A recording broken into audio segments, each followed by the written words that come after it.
Hi, this is Laura Shai with Myerhoff & Associates. I've got a beautiful 2-bedroom apartment to show you. This is the lower unit of a 4-unit building. It's got hardwood floors, gas wall heater. Here is the kitchen with updated floors. There's room for a little table over here or on this side. You've got a stainless steel large fridge, a lot of cabinet space, plenty of countertops, even a dishwasher, and an electric stove and hood. There is a back door that goes out to the laundry area in the backyard.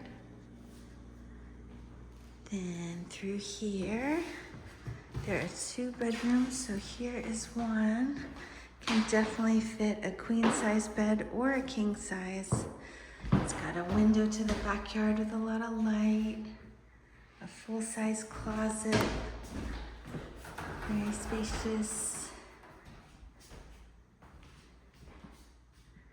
Again with the hardwood floors, a lot of outlets.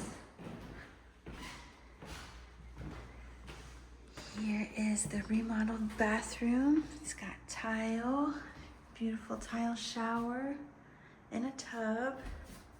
Updated vanity. There is some extra storage space here, some cabinets. And the second bedroom is also very large, plenty of room for a queen or king size bed. Another large sunny window, and another large closet. There is street parking, a backyard you can hang out in. This is really close to the Laurel. There are some awesome restaurants just a few blocks away, like Wawa Thai. You can get to 580 easily. Really cute location off of MacArthur Avenue. Come check it out.